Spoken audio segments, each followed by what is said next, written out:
الحمد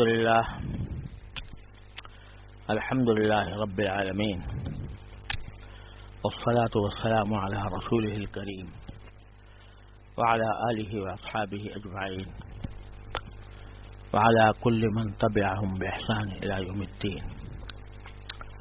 أما بعد، قرآن کریم میں جو دعائیں وارد ہوئی ہیں اور ایک طرح سے ہمیں ترغیب دی گئی ہے کہ وہ دعائیں اللہ تعالیٰ سے مانگا کریں، ان کا سلسلہ چل رہا ہے. تو یہ ایک دعا جو سورہ تحریم میں آئی ہے وہ یہ ہے کہ ربنا اتمم لنا نورنا واغفر لنا انک علی کل شیء قدیر.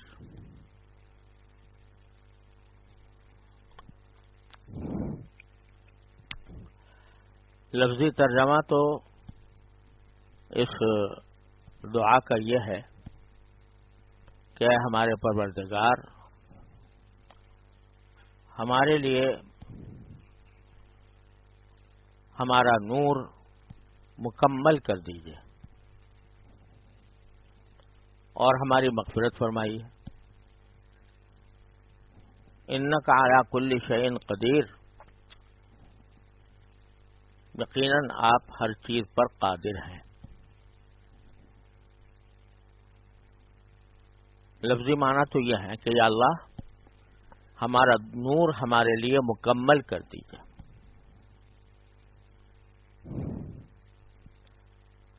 ایک تو یہ ہوتی ہے دعا کہ ہمیں اللہ نور عطا فرمائیے. یہاں دعا یہ ہے کہ اللہ ہمارا نور ہمیں مکمل طور پر عطا فرما دیجیے. یہ در حقیقت بیان ہو رہا ہے آخرت کا، اور اس سے پہلے سورہ تحریم میں یہ جو آیت آئی ہے یہ شروع ہوئی ہے یا ایھا الذین آمنوا توبوا الی اللہ توبۃ نصوحا.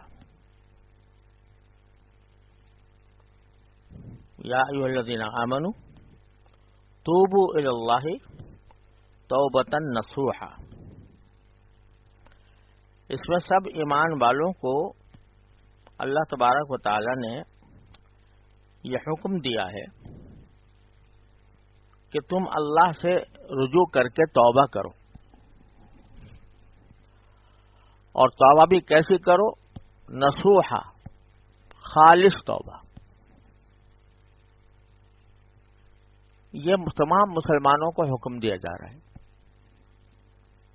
اس میں اگر دیکھا جائے تو یا ایھا الذین آمنوا تمام وہ لوگ جو ایمان لائے ہوئے ہیں ان سب سے خطاب ہے کہ تم اللہ کے حضور حاضر ہو کر اللہ کی طرف رجوع کر کے خالص توبہ کرو.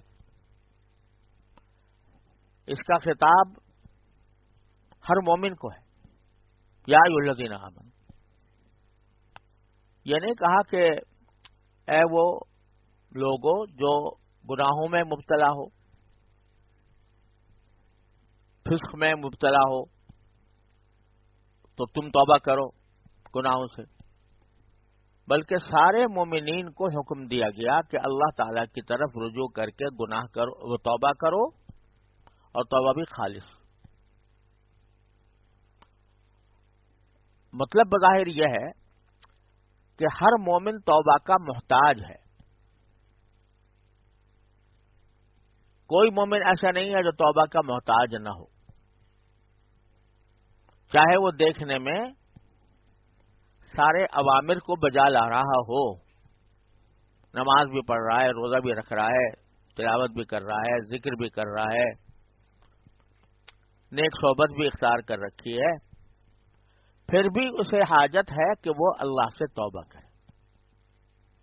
توبہ کے لفظی معنی ہوتا ہے رجوع کرنا، یعنی اللہ تعالی سے اپنا تعلق مضبوط کرے اور رجوع کرے. اور توبہ کرے کیوں؟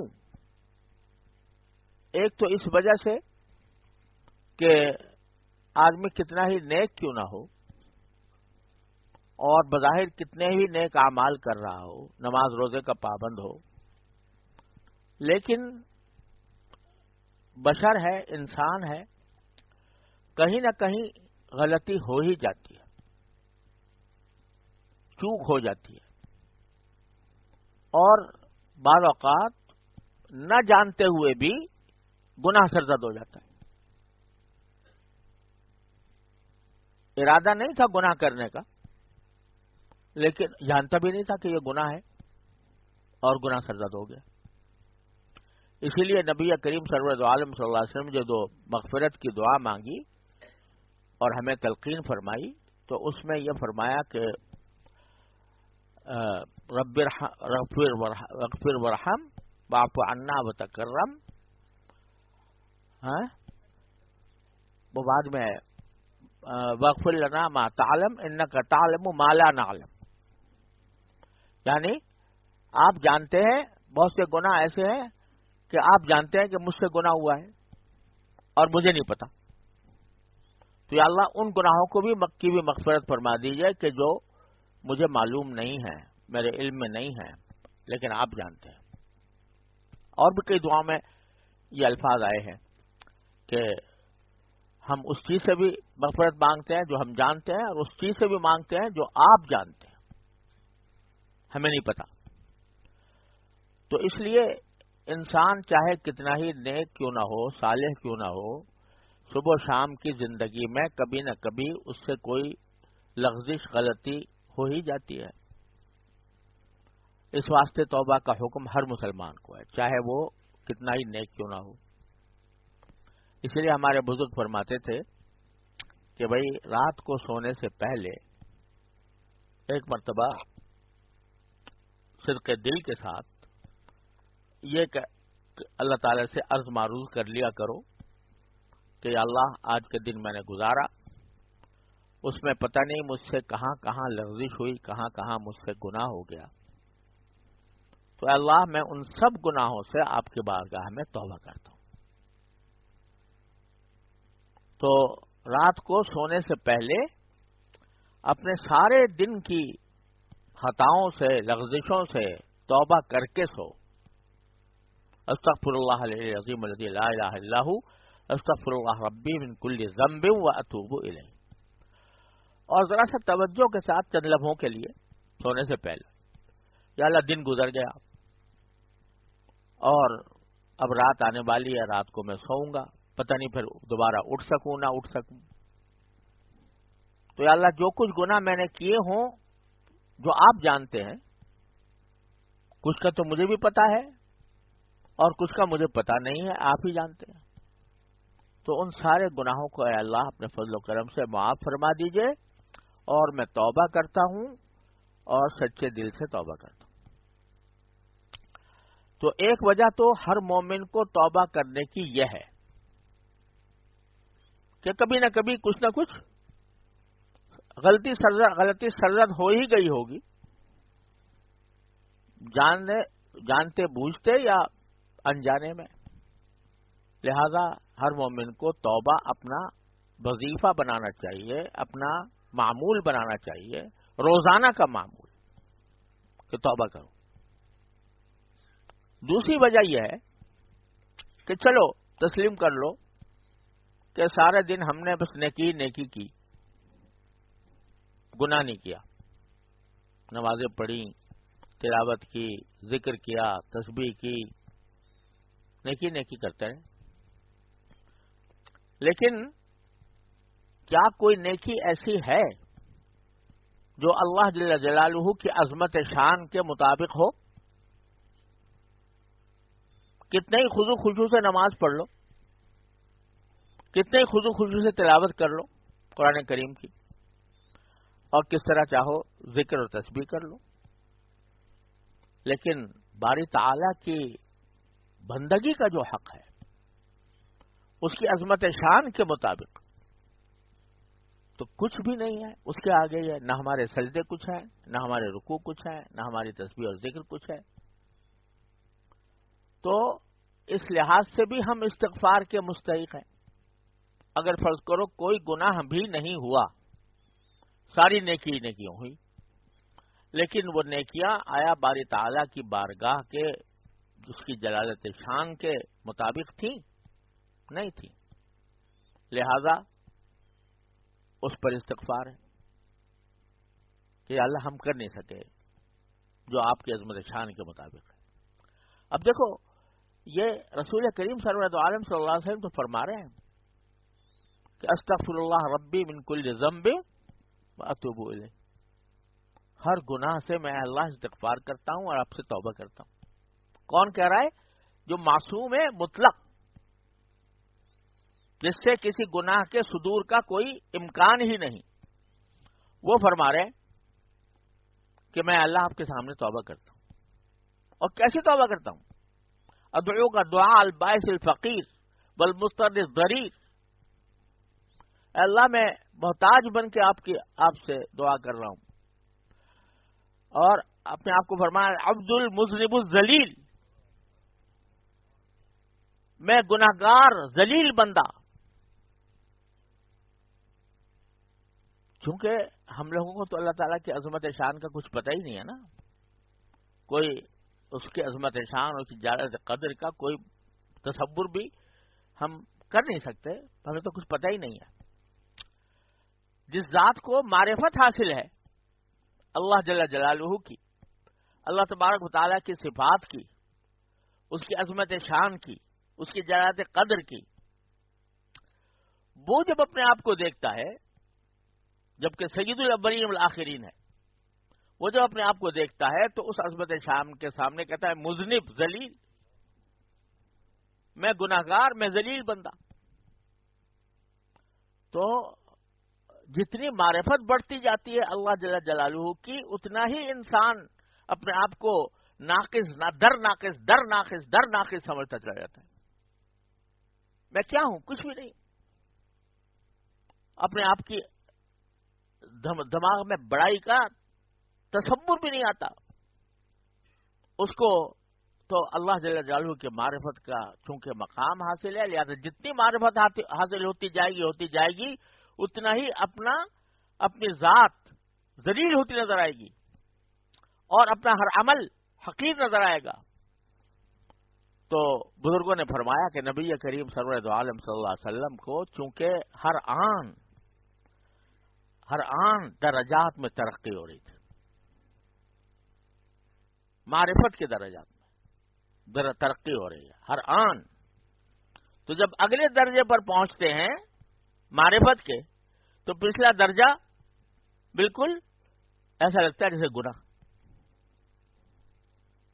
جو پچھلا درجہ جب اس سے آگے پہنچتے ہیں تو اس سے پچھلا والا جو ہے وہ ایسا لگتا ہے کہ جیسے بہت ہی کمتر جگہ تھی جہاں پر میں تھا. تو اس لیے وہ یہ ویسے ہی مذاق میں نہیں کہہ رہے، یہ محض ہمیں بہکانے کے لیے اعوذ باللہ نہیں کہہ رہے کہ عبد المذنب الذلیل، میں اپنے آپ کو گناہگار سمجھتا ہوں، ذلیل سمجھتا ہوں. ایک طرف یہ ہے انا سید ولد آدم ولا فخر، میں آدم کے اولاد میں سب کا سردار ہوں. اور یہ بات فخر کی وجہ سے نہیں کہہ رہا، حقیقت بیان کرنے کے لیے کہہ رہا ہوں. سارے آدم کی اولاد میں سب کا سردار ہوں میں. اور جب اللہ کی بارگاہ میں پہنچتے ہیں انا عبد المذنب الذلیل، میں گناہگار ہوں، میں ذلیل ہوں.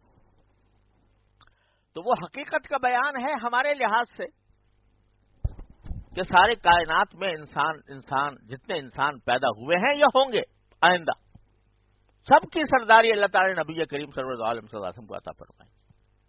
وہ ایک حقیقت کا بیان ہے.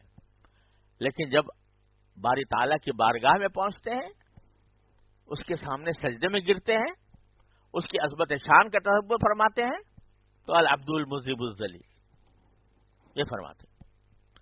تو اس واسطے عبادت کا حق تو کبھی کوئی ادا کر ہی نہیں سکتا. یہ تو جو کچھ بھی ہم کرتے ہیں نا، یہ علامتی چیزیں ہیں، یہ ٹوکن ہے.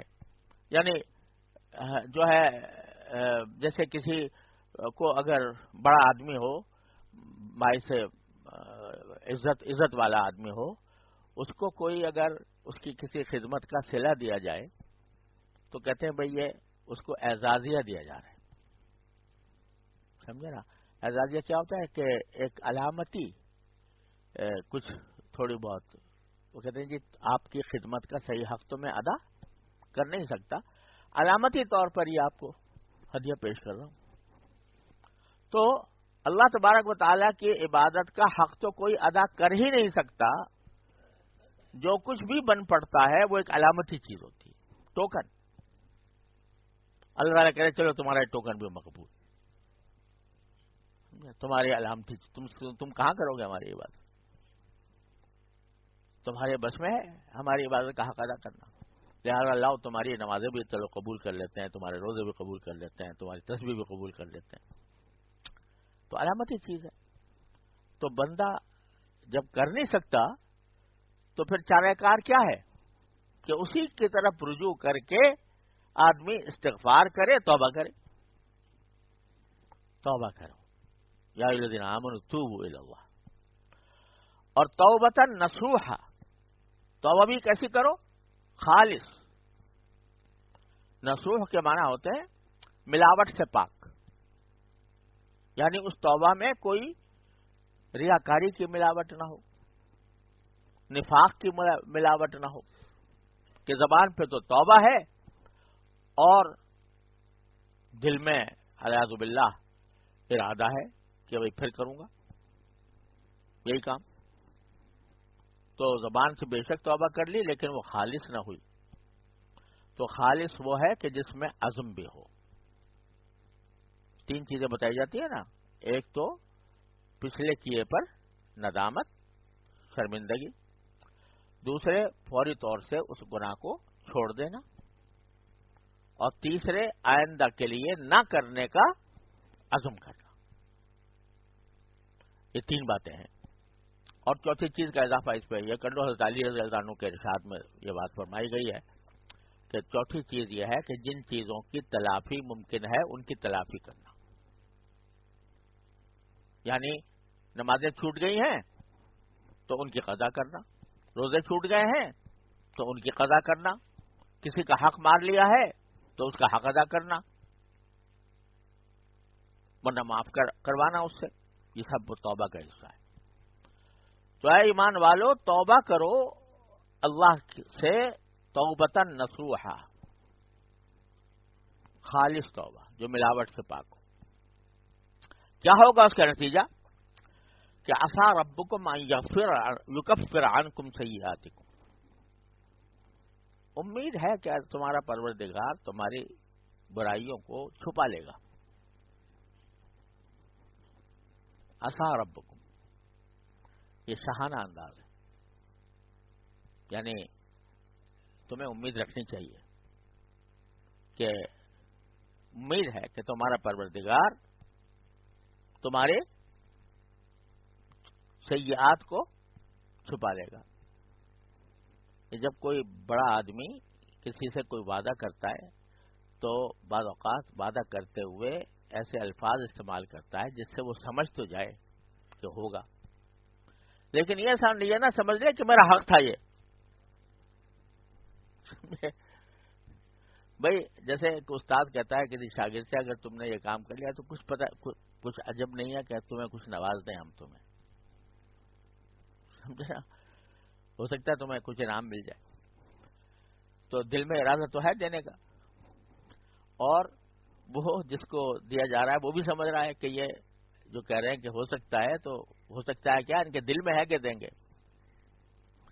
تو باری تعالی جب بندوں کو نوازنے کے لیے کوئی ارشاد فرماتے ہیں کہ ہم یہ کرنے والے ہیں، تو بجائے اس کے کہ یہ کہتے ہیں یہ کریں گے تو بعض اوقات یہ فرماتے ہیں کہ بھئی کچھ پتہ نہیں شاید کر دیں تمہیں. عسیٰ ربکم، یعنی اور تو اور نبی کریم صلی اللہ علیہ وسلم سے فرمایا ربی ادخلنی مدخل صدق وقل ربی ادخلنی مدخل صدق واخرجنی مخرج صدق.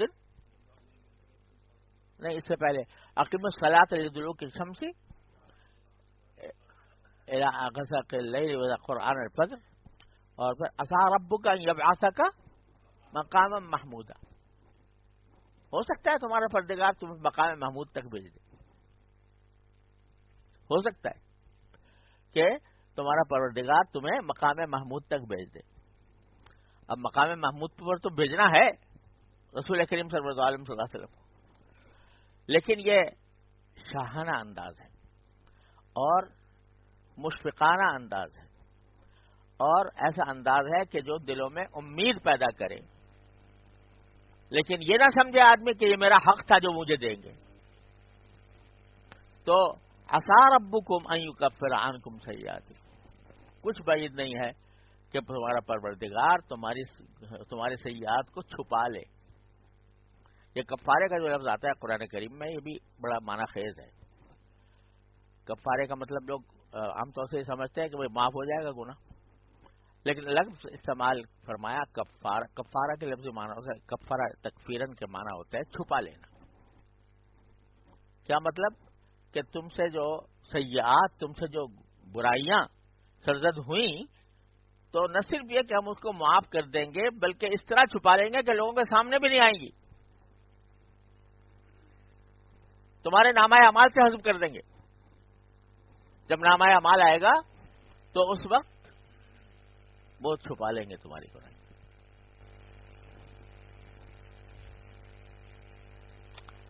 تو رحمت دیکھو، رحمت کہ صرف یہ نہیں کہ بخش دیا بلکہ چھپا ہی لیا۔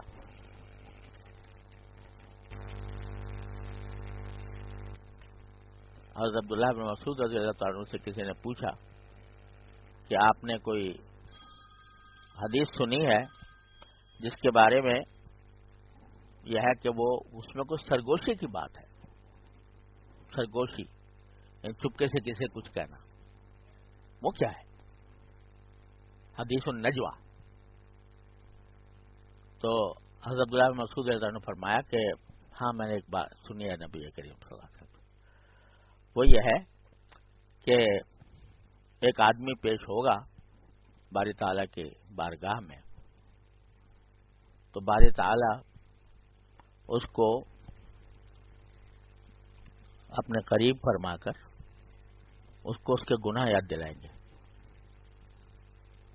تم نے یہ کیا تھا، تم نے یہ کیا تھا، تم نے یہ کیا تھا۔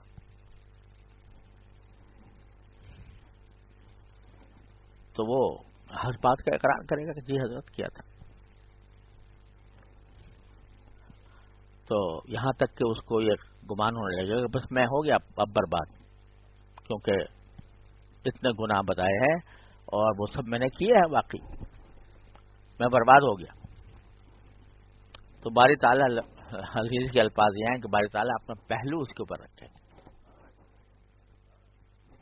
کنف والے پروردگار اپنا پہلو کیا کما یلیق بشانی، کیا پہلو ہوگا وہی جانے، سمجھے؟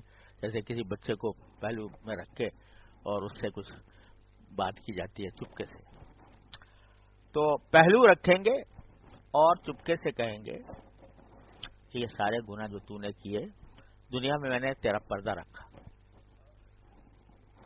دنیا میں نے تیرا پردہ رکھا اور آج وہ سب معاف کرتا ہوں۔ تو نجوہ یعنی سرگوشی والی حدیث یہ ہے، عبداللہ بن مسعود فرماتے ہیں یہ حدیث ہے، میں نے سنی ہے سرگوشی کہ اللہ تعالیٰ اس طرح سرگوشی فرمائیں۔ تو اللہ تعالیٰ کی رحمت یہ ہوتی ہے ان لوگوں کے ساتھ کہ جو چاہے گناہ میں مبتلا ہو گئے لیکن نادم رہے، شرمسار رہے، توبہ کرتے رہے، استغفار کرتے رہے، تو ان کے ساتھ یہ اللہ تعالیٰ کی رحمت ان کو اس طرح ڈھانپ لیتی ہے، اس طرح ان سے سرگوشی کرتی ہے۔ تو عسیٰ ربکم ان یکفر عنکم سیئاتکم، ہو سکتا ہے کہ تمہارا پروردگار تمہاری خطاؤں کو چھپا لے، وَيُدْخِلَكُمْ جَنَّاتٍ تَجْرِي مِن تَحْتِهَا الْأَنْهَارُ، اور تمہیں ایسے جنتوں میں داخل کر دے جن کے نیچے دریا بہتے ہوں گے۔ اب یہ جگہ جگہ قرآن کہتا ہے ایسی جنتیں جن کے نیچے دریا بہتے ہیں، ایسی جنتیں جن کے دریا بہتے ہیں۔ ہمارے ذرا سا تصور کا ایک تھوڑی سی جھلک دکھانے کے لیے کہہ دیتے ہیں کہ ہم ذرا دنیا کے اندر دیکھتے ہیں، اگر کوئی ایسا باغ ہو اور زرخیز علاقہ ہو اور نیچے سے دریا بہ رہا ہو، وہاں پر ہمارا مکان ہو اور میں وہاں پر کیا منظر دیکھوں گا، تو ایک ہلکی سی جھلک دکھا دیتے، جانتے تو کوئی بھی نہیں کہ کیا چیز ہے وہ اور اس کی حقیقت کیا ہے۔ ما خطر علی قلب بشر، انسان کے دل پر باہمہ بھی نہیں گزرا ان نعمتوں کا جو وہاں ملنے والی ہے، لیکن ایک جھلک دکھانے کے لیے باری تعالیٰ فرماتے ہیں کہ ایسی جنتوں میں جن کے نیچے دریا بہتے ہوں گے، یوم لا یخزی اللہ النبی والذین آمنوا معہ، یہ وہ دن ہوگا کہ جس میں اللہ تبارک و تعالی اپنے نبی کو اور ان کے ساتھ جو لوگ ایمان لائے تھے ان کو رسوا نہیں کرے گا۔ یوم لا یخزی اللہ النبی والذین آمنوا معہ، اس دن جس دن کے اللہ تبارک و تعالی رسوا نہیں کرے گا نبی کو اور ان لوگوں کو جو اس کے ساتھ ایمان لائے تھے۔ پھر ان کا منظر، اس کا نقشہ کھینچتے ہیں کہ یسعی نورہم بین ایدیہم و بایمانہم، ان کا نور ان کے آگے چل رہا ہوگا، ان کے دائیں طرف چل رہا ہوگا، اور وہ یہ کہہ رہے ہوں گے کہ ربنا اتمم لنا نورنا، یہ ہے وہ دعا، وہ اس وقت یہ کہہ رہے ہوں گے کہ اے ہمارے پروردگار ہمارے لیے ہمارا نور مکمل کر دیجئے، بغفر لنا، اور ہماری مغفرت کر دیجئے، انک علی کل شیء قدیر۔ یہ اصل میں اشارہ ہو رہا ہے اس بات کی طرف جو اللہ تبارک و تعالیٰ نے دوسری جگہ بیان فرمائے، غالباً سورہ حدید میں غالباً، اس میں اللہ تعالیٰ نے منظر کشی کی ہے کہ جب حشر کا عالم ہوگا تو کیا ہوگا، جب لوگ دوبارہ زندہ کیے جائیں گے، اٹھایا جائے گا تو کیا ہوگا۔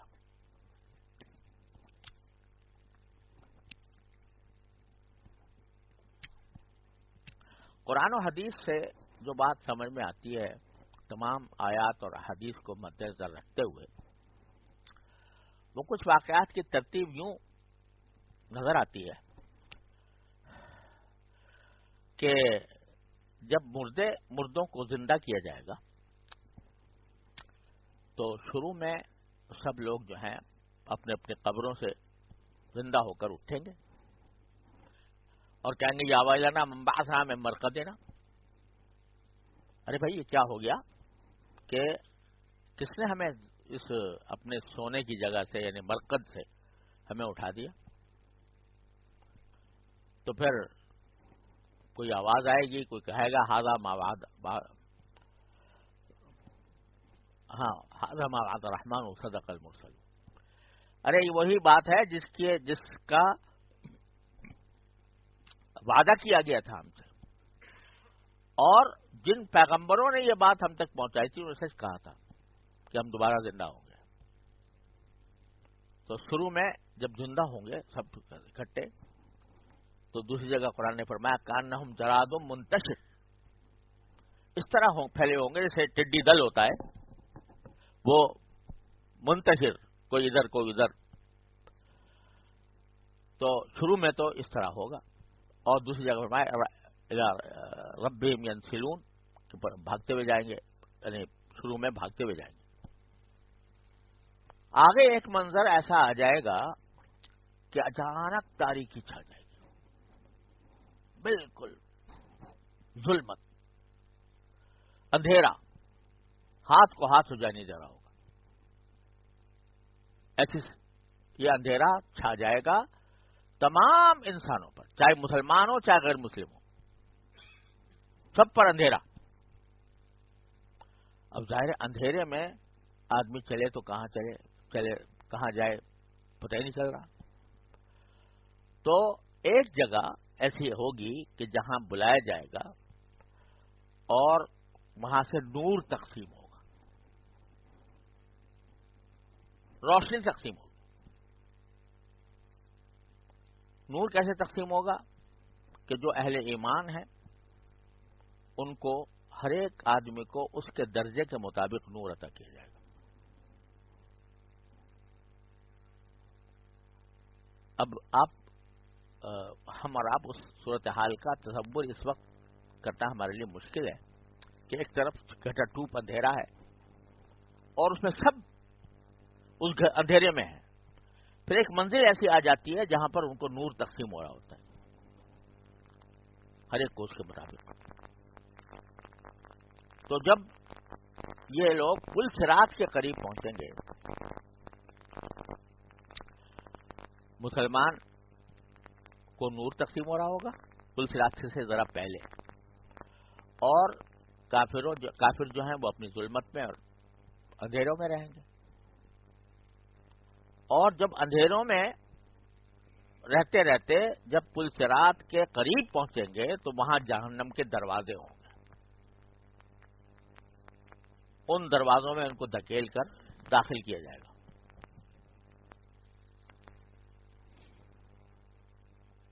وہ تو پل صراط سے گزرنے کی بھی نوبت نہیں آئے گی. ان کو قریب پہنچیں گے اور جہنم کے دروازے کھلیں گے اور پھر وہ ان کو اس میں دھوک دیا جائے گا. اللہ تعالیٰ حفاظت فرمائے. جو خالص کافر تھے، جن کے دلوں میں ایمان بالکل نہیں تھا، تو اسی اندھیرے سے گزرتے ہوئے جہنم میں جا پڑیں گے.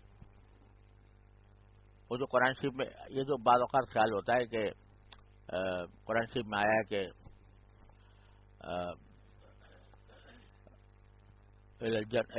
جہنم زمرہ، لوگ جو ہے جو مختلف ٹولیوں کی شکل میں جہنم پہ جائیں گے. حتی اذا جاؤہا فتحت ابوابہا، جب پہنچ جائیں گے تو دروازے کھول دیے جائیں گے جہنم کے. تو جہنم کے دروازے وہاں ہوں گے.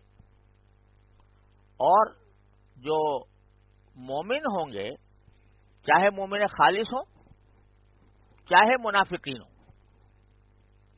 جو زبان سے بے شک کہتے تھے اسلام لائے ہیں لیکن دل میں ایمان نہیں تھا، وہ بھی اس میں شامل ہے. ان کو لے جایا جائے گا پل صراط سے گزارا جائے گا. جب پل صراط پر قدم رکھیں گے تو اس وقت تو ان سب کو تھوڑا تھوڑا روشنی ملی ہوئی ہوگی، ہر ایک کو اس کے اعمال کے بقدر. منافقین کو بھی ملی ہوگی. لیکن جب مسلمان مومن صاحب ایمان اس روشنی میں پل صراط کے اوپر سے گزریں گے تو اس وقت کیا ہوگا کہ وہ جو منافقین کو جو روشنی دی گئی تھی وہ بند ہو جائے گی، وہ روشنی ختم ہو جائے گی. منافقین کو جو دی گئی تھی شروع میں، کیونکہ اس لیے دی گئی تھی کہ نام سے اپنے آپ کو مسلمان کہتے تھے، اس واسطے ان کو دی گئی تھی. لیکن جب انہوں نے آگے بڑھنا شروع کیا پل صراط کی طرف، روشنی ختم ہو گئی. اب مومن جب آگے روشنی میں جا رہے ہیں، ان کے آگے بھی روشنی، ان کے دائیں بھی روشنی. یسعی نورہم بایدیہم بایمانہم. تو کیا ہوگا جب وہ دیکھیں گے کہ جی کچھ لوگ پیچھے آ رہے تھے ہمارے ساتھ روشنی میں اور ان کی روشنی ختم کر دی گئی، تو یہ دعا کریں گے ربنا اتمم لنا نورنا. یا اللہ کہیں ایسا نہ ہو جس طرح ان کی روشنی ختم کر دی گئی تو ہماری بھی ختم ہو جائے، یار ہمارے لیے نور کو پورا کر دیجیے گا. کیا مانا کہ نور کو ایسا پورا کر دیجیے گا کہ میں پورا پل صراط عبور کر جاؤں اس میں، اس نور کے ساتھ. ایسا نہ ہو جیسا منافقین کے ساتھ ہوا تھا. تو یہ دعا کریں گے ربنا اتمم لنا نورنا واغفر لنا. اے اللہ ہمارے نور کو ہمارے لیے مکمل فرما دیجئے اور ہماری مغفرت فرما دیجئے. یعنی ایک دم سے خیال آئے گا یار جس طرح ان کی روشنی ختم ہو گئی، اب تو یہ گرنا ہی ہے ان کو ہر حالت میں، پل صراط سے نیچے گریں گے، وہ اندھیرے میں کہاں چلیں گے. لہذا دعا کریں گے یا اللہ ہمیں معاف کر دے، اگر ہم سے جو کہیں ہمارے گناہوں کی وجہ سے کہیں ایسا نہ ہو جو ان کے ساتھ ہوا کہ ان کی روشنی ختم ہو گئی، تو یا اللہ اتمم لنا نورنا. اے اللہ ہمارے نور کو مکمل کر دیجیے، یعنی آخر تک وہ برقرار رہے وہ نور. اس لیے اتمم آیا ہے، یعنی کہا کہ اللہ نور دے دیجیے بلکہ ہمارے نور کو مکمل کر دیجیے. اس وقت منافقین جو ہیں وہ سورہ حدید میں ہے وہ آواز دیں گے مسلمانوں کو. کیا ہے بھائی؟ انظرنا نقتبس من نورکم. انظرنا ویقول المنافقون والمنافقات للذین آمنوا انظرونا نقتبس من نورکم. تو منافقین آواز دے کے کہیں گے مسلمانوں سے کہ ارے بھائی ذرا ہمارا بھی خیال کر لو. انظرونا نقتبس من نورکم، ہم تمہارے نور میں سے کچھ تھوڑا سا حصہ ہمیں بھی دے دو.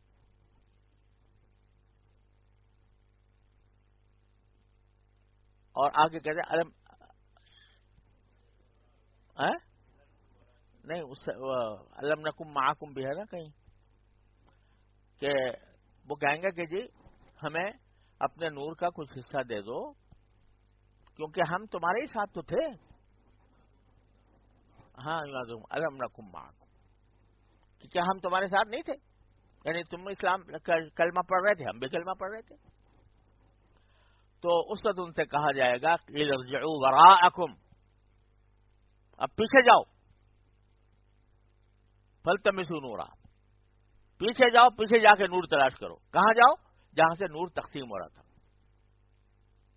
جہاں سے نور تقسیم ہوا تھا اصحاب ایمان کو مل گیا تھا، منافقین کو بھی مل گیا تھا تھوڑا بہت، لیکن آگے جا کر بند ہو گیا. تو کہا جائے گا کہ وہیں جاؤ جہاں سے نور تقسیم ہوتا تھا. پیچھے لوٹو. فضرب بینہم بسور بسور لہ باب. یہ جب ان سے کہا جائے پیچھے لوٹو تو اب ایک دیوار کھڑی کر دی جائے گی مسلمانوں اور کافروں کے درمیان. فضرب بینہم بسور لہ باب باطنہ فیہ الرحمۃ وظاہرہ من قبلہ العذاب.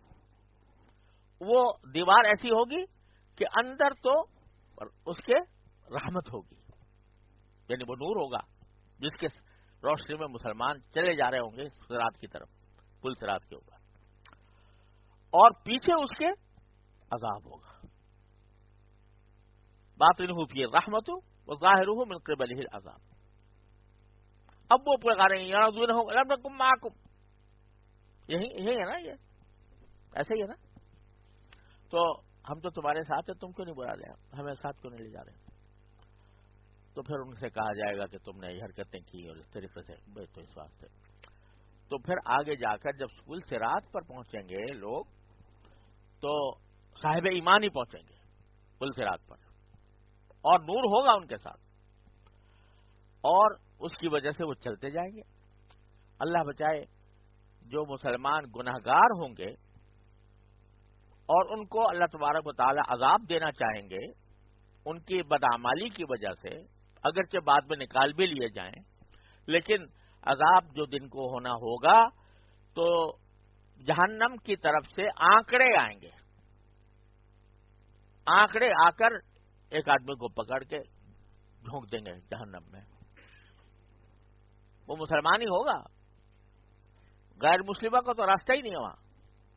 غیر مسلموں کو تو پہلے ہی جہنم کے دروازے کھول دیے گئے، اس میں جھونک دیا گیا. یہ صاحب ایمان ہے، یعنی کم از کم کلمہ پڑھ رکھا ہے، اشہد ان لا الہ الا اللہ اشہد ان محمد رسول اللہ، لیکن گناہ کیے ہوئے ہیں، العیاذ باللہ، گناہوں میں زندگی گزاری. اللہ بچائے. بریانی میں، فحاشی میں، جھوٹ میں، ظلم میں، اس میں زندگی گزاری تو جہنم سے آنکڑے اٹھیں گے اور آنکڑے سے ان کو پکڑ کر جہنم میں ڈال دیا جائے گا.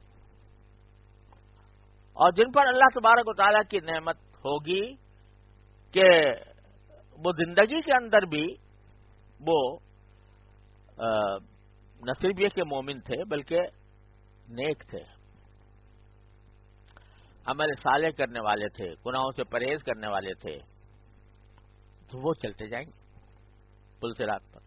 اور اس میں حدیث میں آیا کہ جو لوگ ہوں گے اس طرح نکل جائیں گے جیسے بجلی نکل گئی تیز رفتاری کے ساتھ، اور دوسری پار اتر جائیں گے جنت کی طرف.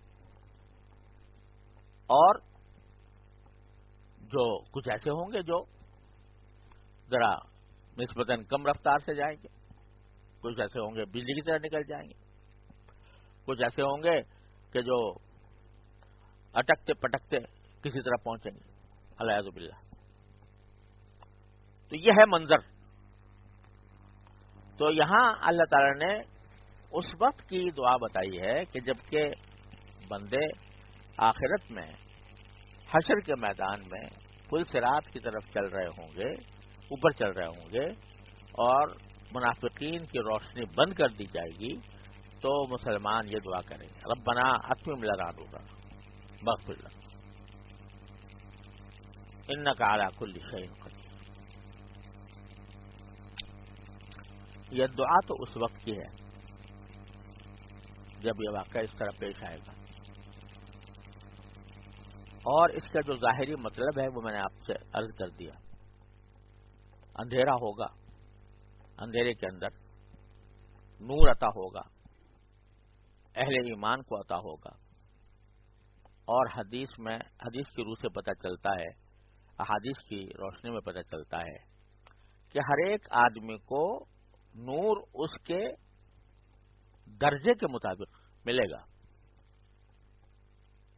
کسی کو اعلیٰ درجے کا نور، کسی کو اس سے ادنا درجے کا، کسی کو اس سے ادنا درجے کا۔ یہ جو جن کو پکڑ لیا جائے گا نا آنکڑوں سے، نور ان کے پاس بھی ہوگا ایمان کی وجہ سے، لیکن مدھم ہوگا، کم ہوگا، اور جتنا جس کے پاس جتنا نور ہوگا وہ آگے بڑھتا چلا جائے گا۔ تو اس کا ایک جو ظاہری مفہوم ہے، ظاہری منظر ہے، وہ تو یہ ہے جو میں نے عرض کیا، اور یہ قرآن کریم سے بھی ثابت اور احادیث سے بھی ثابت۔ اب یہ بھی سمجھ لیں کہ رسول کریم سرورد عالم صلی اللہ علیہ وسلم نے بہت سی احادیث میں یہ بتایا ہے کہ کون سا عمل ایسا ہے جس سے نور پیدا ہوگا آخرت میں۔ میں نے بتایا درجے کے حساب سے ہوگا، تو کس عمل سے کتنا نور حاصل ہوگا۔ اب حدیث میں الفاظ آتے ہیں بشر المشائین فی الظلم بالنور التام یوم القیامہ، ہے نا، کہ وہ لوگ جو اندھیریوں میں چلتے ہیں نماز کے لیے، اندھیرا ہے، اندھیرے کے اندر چلنا مشکل ہے، مگر نماز کی اہمیت کی خاطر وہ اندھیرے کو برداشت کرتے ہوئے چلتے ہیں، عشاء کی نماز ہو یا فجر کی نماز ہو یا ان دو کی خاص طور پر جس میں اندھیرا ہوتا ہے۔ تو جو لوگ مشائین بالظلم، جو اندھیریوں میں چل چل کر جاتے ہیں، ان کو خوشخبری سنا دو بالنور التام یوم القیامہ، قیامت کے دن ان کو پورا مکمل نور ملے گا۔ تو یہ بتا دیا کہ نور حاصل کرنے کا ایک راستہ کیا ہے کہ نمازوں کی پابندی کرو جماعت کے ساتھ، اور رات کا اندھیرا ہی کیوں نہ ہو مگر تم چل کر جاؤ نماز کے لیے۔ بہت سے اعمال کے اندر بتایا رسول کریم صلی اللہ علیہ وسلم نے، اس سے نور ملے گا، اس سے نور ملے گا، اس سے نور ملے گا۔ جو لوگ انصاف کرنے والے ہوں گے ان کے لیے منابر ہوں گے نور کے قیامت کے دن۔ اور بہت سی حدیثوں میں آیا ہے، جو کسی کی ایک حدیث میں کہ جب حج کرنے کے لیے لوگ جائیں گے اور احرام کھولتے وقت سر منڈوائیں گے یا قصر کرائیں گے، تو یعنی بال کاٹیں گے، تو ہر بال کے عوض ایک نور ملے گا۔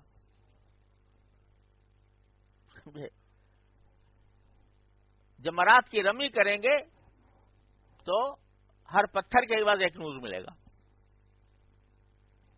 سمجھے؟ اور کسی مظلوم کی دادرسی کر دیں گے، کسی دکھی کا دکھ دور کرنے کے لیے کوشش کریں گے تو ان کو نور تام حاصل ہوگا۔ کسی جو آدمی کسی دکھ میں ہے، تکلیف میں ہے، اس کی مدد کر دے گا کوئی اور اس کا دکھ دور کر دے گا تو اس کو قیامت میں اللہ تعالیٰ نور عطا فرمائیں گے. اور پتہ نہیں کتنی جگہ مختلف اعمال کے بارے میں، اب مجھے ساری یاد نہیں، لیکن بہت سارے اعمال کے بارے میں رسول کریم صلی اللہ علیہ وسلم پر بھی ہے کہ اس عمل سے نور ملے گا، اس عمل سے نور ملے گا، اس عمل سے نور ملے گا. تو اس نور کو جو کہ وہاں درکار ہے، اس کو اگر حاصل کرنا چاہتے ہو تو ان اعمال کی طرف بڑھو. سورہ کہف پڑھو گے تو کیا ہے نہیں اس میں، سورہ کہف پڑھو گے تو کیا ہوگا، اس سے نور حاصل ہوگا. اور اللہ تعالیٰ جب صبح کو نکلو نماز فجر کے لیے تو کیا دعا کرو، اللہم اجعل فی قلبی نورا وفی وسمعی نورا وفی بصری نورا بلسانی نورا واعظم لی نورا واجعل لی نورا واجعل لی نورا واجعل فی عصبی نورا وفی لحمی نورا وفی شعری نورا وفی دمی نورا. ہے یا اللہ میرے دل میں نور پیدا کر دے، میری آنکھوں میں نور پیدا کر دے، میرے کانوں میں نور پیدا کر دے، میرے یمینی دائیں طرف کر دے، شمالی نور بائیں طرف کر دے، اوپر دے دے، اوپر بھی نور دے دے، نیچے بھی نور دے دے، اور میرے پٹھوں میں نور دے دے، میرے خون میں نور دے دے، میرے گوشت میں نور دے دے. ہے کہاں کہاں نور، ہر جگہ مانگو. فجر کی نماز کو جاتے ہوئے یہ دعا مانگ رہا بندہ. بھائی چلو آنکھوں کا نور تو سمجھ میں آ گیا کہ آنکھوں میں نور ہے، اس کے بغیر دیکھ نہیں سکتا آدمی. ایک قلب کا نور چاہیے، آنکھ زبان کا، وہ اس کا کان کا چاہیے، اور زبان کا چاہیے، گوشت کا چاہیے، پٹھے کا چاہیے، خون کا چاہیے،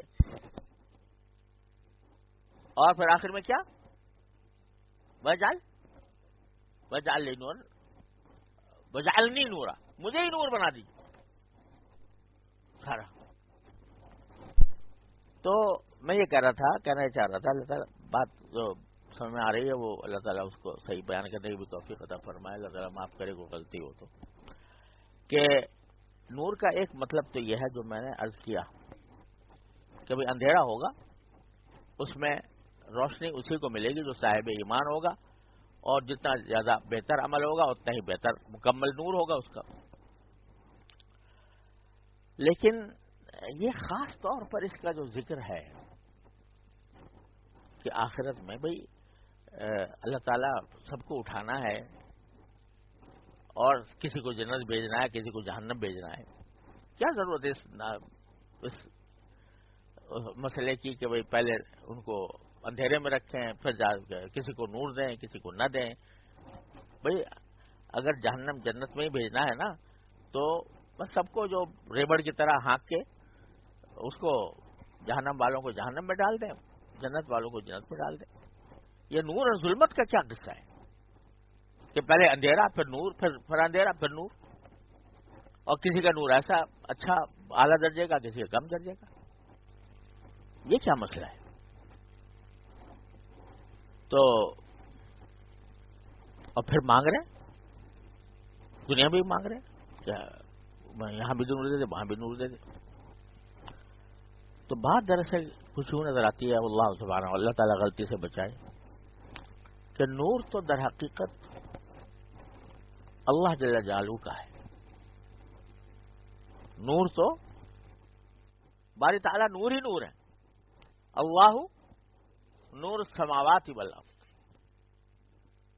باری تعالیٰ آسمانوں اور زمین کا نور ہے. اور مثل نور ہی کمشکات فیہا مصباح، المصباح فی زجاجہ والزجاجہ کأنہا کوب دری یوقد من شجرۃ مبارکۃ لا شرقیۃ ولا غربیۃ یکاد زیتها یضیء ولم تمسسہ نار نور علی نور. اللہ تعالیٰ نے اپنی صفت بیان فرمائی نور کی. اللہ تعالیٰ سارے آسمان و زمین کا نور ہے، اور اس کی ہمیں سمجھانے کے لیے ایک مثال بھی دے دی کہ اس زمانے میں ایک ڈیبٹ ہوا کرتا تھا جس میں جو ہے یعنی جیسے چراغ ہوتا تھا نا، پہلے مٹی کا ایک برتن سا ہوتا، اس کو ڈیبٹ کہتے تھے. تو اس میں جو ہے چراغ جلتا تھا اور اوپر سے اس کے چمنی ہوتی تھی، ٹھیک ہے، اور چمنی بھی خالص قسم کی بہت چمکتی ہوئی، اور وہ جو چراغ ہے اس چراغ کے اندر اس کو تیل دیا جاتا تھا، تیل بھی کہے گا زیتون کا، یعنی قرآن نے جو تشبیہ دی ہے زیتون کا تیل، وہ ایسا ہوتا تھا کہ وہ اگر اس کو آگ بھی نہ چھوئے تب بھی خود ہی چمکتا تھا. یکاد زیتها یضیء ولو لم تمسسه نار، یعنی وہ زیتون جو ہے وہ ایسا پاک صاف ستھرا کہ اگر آس کے پاس اس کے آگ بھی نہ ہو تب بھی خود چمکے گا. تو جب خود چمک رہا ہے اور اوپر سے اس کے چراغ بھی آ گیا تو نور علی نور، تو نور پر نور. ایسے سمجھانے کے لیے ہمیں یہ کہہ دیا. لیکن اللہ کے نور ہونے کا کیا مطلب ہے؟ تو دیکھو، تو اگر دیکھا جائے تو نور استعارہ ہے تقدس سے، پاکیزگی سے. نور جو ہے وہ کیا ہے؟ تقدس، پاکیزگی. لہذا پاکیزگی اور تقدس خالص خالص خالص صرف اللہ کا ہے. تو نور سارا اللہ تبارک و تعالیٰ کا ہے. وہ اللہ تعالیٰ اپنے فضل و کرم سے کچھ نور عطا فرما دیتے ہیں بعض مخلوقات کو بھی. ملائکہ کو دے دیا، ملائکہ کو ایسا نور دے دیا کہ وہ بھی پاکیزہ بن گئے، وہ بھی مقدس بن گئے. ان کے دل میں گناہ کا تصور بھی نہیں آتا، گناہ کا مزہ ہی نہیں چکھا، کبھی خیال بھی گناہ کا نہیں آیا. تو نور مجسم ہے، پاکیزگی اور تقدس کا کی ایک مخلوق ہے، اس لیے ان کو نوری کہا جاتا ہے. ملائکہ کو کیا کہتے ہیں؟ نوری. تو نور استعارہ ہے کیسے؟ تقدس اور پاکیزگی سے. اب جب انسان کو بھیجا گیا دنیا میں تو اس کو ایک مجموعہ بنا کے بھیجا نور اور ظلمت کا. نور تقدس اور ظلمت فسق و فجور، ناجائز کام، اس کا مجموعہ بنا کے بھیجا. اب یہ جو ہمارے دل میں گناہوں کی خواہشات پیدا ہوتی ہیں، گناہوں کی خواہشات جو پیدا ہوتی ہیں وہ در حقیقت ایک ظلمت ہوتی ہے، اندھیرا ہوتا ہے، وہ دل کا اندھیرا ہے. خواہشات، ظلمات یہ دل میں پیدا ہو رہی ہیں، تو کیا ہے یہ سب ظلمتیں ہیں. اور نیکی کا خیال آتا ہے تو وہ نور ہے. اب دنیا میں ہم اسی کشمکش میں زندگی گزار رہے ہیں، نور اور ظلمت کی. ایک طرف نور ہے تقدس کا، کبھی خیال آتا ہے یار اللہ کو جان دینی ہے، کہیں جا کے کچھ تو کر لو، تو وہ نور تقاضا کر اپنی طرف بلاتا ہے. کبھی خواہشات نفس غالب آتی ہیں، شیطان غالب آتا ہے تو وہ ظلمت کی طرف بلاتا ہے.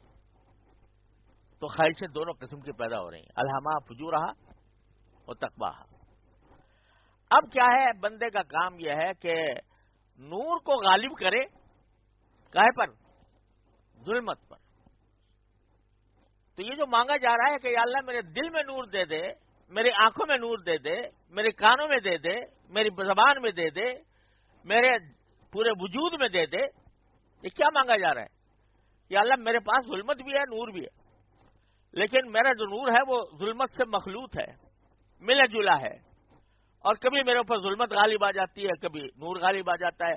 تو اللہ میرا ایسا نور بھر دے میرے اندر، میرے دل میں بھر دے، میری آنکھ میں بھر دے، میری کانوں میں بھر دے، میری زبان میں بھر دے، میرے گوشت میں بھر دے، میرے پٹھوں میں بھر دے، میرے چمڑے میں بھر دے، اور یہاں تک کہ مجھے مکمل نور بنا دے.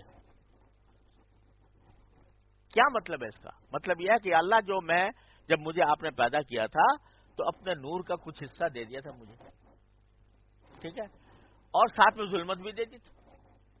تو میں اس ظلمت سے پناہ مانگ کر آپ کے نور میں آنا چاہتا ہوں، اس کے لیے میں یہ سب کر رہا ہوں. میں دعا مانگ رہا ہوں، یا اللہ اس میں بھی نور دے، اس میں بھی نور دے، اس میں بھی نور دے. سمجھے؟ اب یہ نور کیا ہے کہ جو بر کی طرف بلاتا ہے، نیکی کی طرف بلاتا ہے، اور ظلمت وہ ہے جو برے کام کی طرف بلاتی ہے. تو وہاں جو یہ نور ملے گا، اللہ تبارک و تعالیٰ وہاں جو نور عطا فرمائیں گے، جس کا ذکر سارا ہو رہا ہے، تو اس کے ظاہری مطلب تو میں نے عرض کر دیا. لیکن کچھ یوں لگتا ہے واللہ سبحانہ وعلم کہ ایک طرف اللہ تعالیٰ نے یہ فرمایا کہ جنت میں جب جاؤ گے جو چاہو گے ملے گا. لہم فیہا ما تشتہی انفسہم، ہے نا؟ وہاں جا کے تمہیں جو تمہارا دل چاہے گا ملے گا. تو اگر دل چاہ گیا زنا کرنے کا تو پھر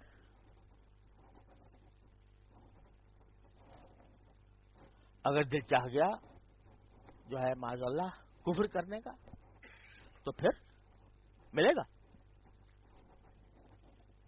بھائی. تو یہ کیا کہا جا رہا ہے کہ جو چاہے گا وہ جو چاہو گے ملے گا.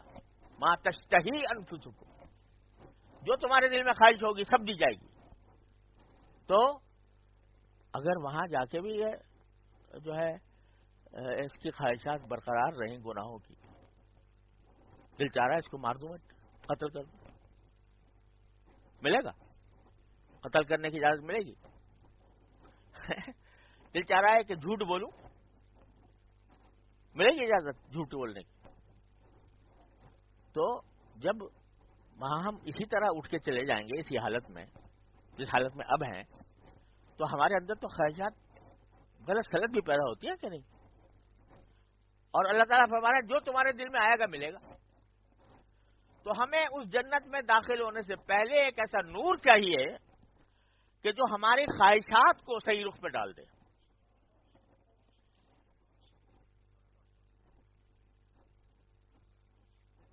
وہاں جنت میں داخل ہونے کے لیے تمہیں اہل بنا دے. اہل کیا بنا دے؟ کہ یہاں دنیا کے اندر جو تاریکیاں تمہارے اوپر مسلط تھیں اور ان تاریکیوں کے نتیجے میں تم گناہوں کی طرف بڑھتے تھے، اللہ تبارک و تعالیٰ کی نافرمانی پر آبادہ ہو جاتے تھے، تمہاری خواہشات تمہیں بہکار کر جہنم کی طرف لے جانے والی تھیں، ان کا دروازہ یہ نور بند کر دے. فَضُرِبَ لَهُمْ بِسُورٍ لَهُ بَابٌ بَاطِنُهُ فِيهِ الرَّحْمَةُ وَظَاهِرُهُ مِنْ قِبَلِهِ الْعَذَابُ. تو یہ نور صرف یہ اتنا نہیں ہے کہ بھائی اندھیرا تھا روشنی ہو گئی. اگر یہ ہوتا کہ اندھیرا تھا روشنی ہو گئی تو یہ آدمیوں کے درجات کے لحاظ سے نور میں کیا فرق ہوتا؟ سمجھے نا؟ تو وہاں جانے سے پہلے، جنت میں داخل ہونے سے پہلے تمہیں نور عطا فرمایا جائے گا. وہ نور جو تمہارے دل میں خواہشات بھی صحیح پیدا کرے گا. ہم نے تو وعدہ کر رکھا ہے جو چاہو گے مانگو گے دیا جائے گا. لیکن جا کے اگر تم الٹی سیدھی چیزیں مانگنے لگے پھر تو اس لیے ہم تمہیں نور عطا کریں گے. اس نور کے ساتھ جب داخل ہوگے تو لا لغب فیہا ولا تأثیم، تو وہاں جا کے نہ تو کوئی لغبات کا دل میں خواہش پیدا ہوگی نہ گناہ کی خواہش پیدا ہوگی. یہ نور جو دیا جا رہا ہے جانے سے پہلے وہ اس لیے دیا جا رہا ہے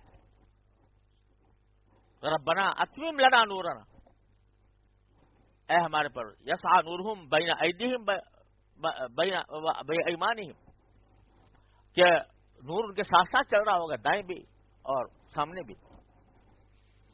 بائیں کا یہاں ذکر نہیں کیا اللہ میں نے، آگے چل رہا ہوگا اور دائیں طرف چل رہا ہوگا. بھائی بائیں طرف کیا ہوگا؟ تو اب بائیں طرف کا ذکر اللہ ہی جانے کیوں نہیں کیا، لیکن بظاہر اس لیے کہ جو اصحاب الیمین ہوں گے، دائیں ہاتھ میں جن کو اعمال نامہ دیا جانے والا ہوگا، تو ان کا نور جو ہے نور بھی دائیں طرف ہوگا یا سامنے ہوگا. جو جن کو اعمال نامہ یا تو بائیں ہاتھ میں دیا جائے گا یا پشت سے دیا جائے گا، دو مذکور ہے نا قرآن کریم میں، وَمَّا مَنْ أُوتِيَ كِتَابَهُ وَرَاءَ ظَهْرِهِ فَسَوْفَ يَدْعُو ثُبُورًا وَيَصْلَىٰ سَعِيرًا، جس کا اعمال نامہ پشت کی طرف سے دیا جائے گا. اور اصحاب الشمال ما اصحاب الشمال، بائیں ہاتھ سے جن کو نامہ دیا جائے گا وہ اور لوگ ہوں گے. تو اللہ تعالیٰ نے بائیں کا ذکر ہی نہیں کیا. نور آگے ہوگا اور دائیں ہوگا, اور بائیں کی طرف دھیان ہی نہیں, پتہ نہیں کیا ہو رہا ہوگا بائیں طرف. تو اور وہ اس وقت یہ کہیں گے کہ ربنا اتم لنا نورنا, یا اللہ ہم جنت کی طرف جا رہے ہیں تو ہمارا نور ہمیں مکمل عطا فرما دیجئے. بیچ میں یہ جیسے منافقین کا چھن گیا تھا, اس میں ہم داخل نہ ہو, پورا ہو جائے. جب پورا ہو جائے گا, نور مکمل ہو جائے گا, تو پھر جب داخل ہوگا انسان وہ نور مجسم ہوگا. کیا مانا؟ اس کے اندر ظلمت کی خواہش ہی نہیں ہوگی, وہ مانگے گا ہی نہیں, کبھی گناہ کی چیز مانگے گا ہی نہیں, کیونکہ اس وقت میں اس کو جو ہدایت کا نور ہے وہ مکمل حاصل ہو گیا. لہذا کوئی جا کے الٹی سیدھی چیزیں نہیں مانگے گا وہاں پر کہ مجھے دل چاہ رہا ہے زنا کرنے کو الیاذ باللہ, یا مجھے دل چاہ رہا ہے کہ میں دوسرے کو قتل کر دوں, دوسرے کو مار دوں. خواہشات جو یہاں پیدا ہوتی ہیں وہاں نہیں ہوں گی. کیوں نہیں ہوں گی؟ نور عطا ہو گیا. اللہ نور السماوات والارض کا نور عطا ہو گیا. لہذا اب بندہ جب داخل ہوگا تو نور مجسم ہو کر داخل ہوگا, اور غلطیاں گناہیں سب پیچھے چھوڑ جائے گا. تو اس لیے دعا مانگی جا رہی ہے, ربنا اتمم لنا نورنا, اے ہمارے پروردگار ہمارے نور کو ہمارے لیے مکمل کر دیجیے. بغفر لنا, اور پیچھے جو ہم ظلمت میں بھٹکتے رہے ہیں تو اس ظلمت کو آپ مغفرت فرما دیجیے. انک علی کل شیء قدیر, آپ ہر چیز پر قادر ہیں. آپ جو ہماری ساری پچھلی زندگی گزری ہے, ظلمتوں میں گزری ہے, تاریکیوں میں گزری ہے, اس کو بھی آپ اس کے اوپر قلم تنسیخ پھیر دیجیے. تو یہ معمولی دعا نہ ہوئی ہے, ربنا اتمم لنا نورنا. یا اللہ, یعنی مطلب اس کا کیا ہوا کہ اس کا اہل بنا دیجیے کہ ہم جنت میں داخل ہوں, اور جنت میں داخل ہو کر الٹی سیدھی چیزیں نہ مانگے, بلکہ وہی مانگے جو آپ کو پسند ہے. تو اللہ تبارک و تعالیٰ اس طرح نور سے گزار کر پہنچائیں گے. یہ سمجھ میں آ رہا تھا میرے, اللہ عالم, اللہ تعالیٰ کسی غلطی ہوئی تو معاف فرما دے اپنی رحمت سے. تو یہ نور سے گزارنا جو ہے, اور پہلے ظلمت میں لے گئے, پھر وہاں سے جو ہے نور کی طرف لائے, اور کبھی آگے جا رہا ہے, کبھی دایا جا رہا ہے, اور کبھی منافقوں کا روک دیا جاتا ہے, وہ آواز دیتے ہیں, اور پھر بیچ میں آڑ کھڑی کر دی جاتی ہے, دروازہ بنا دیا جاتا ہے. تو سب اس لیے ہے. تو لہذا یہ دعا جو ہے نا فجر والی, یہ معمولی دعا نہیں ہے. اللہم اجعل فی قلبی نورا وفی بصری نورا وفی سمعی نورا وعن یمینی نورا وعن شمالی نورا من فوقی نورا ومن تحتی نورا اللہم اعطنی نورا واجعل فی عصبی نورا فی لحمی نورا وفی بشری نورا بلسانی نورا واعظم لی نورا. یا اللہ عظیم کر دیجئے میرے نور کو. تو یہ معمولی دعا نہیں ہے, ہر انسان کو مانگنی چاہیے. صبح کو اٹھ کے کہتے ہیں فجر کے لیے نکلے ہو, اندھیرے میں جا رہے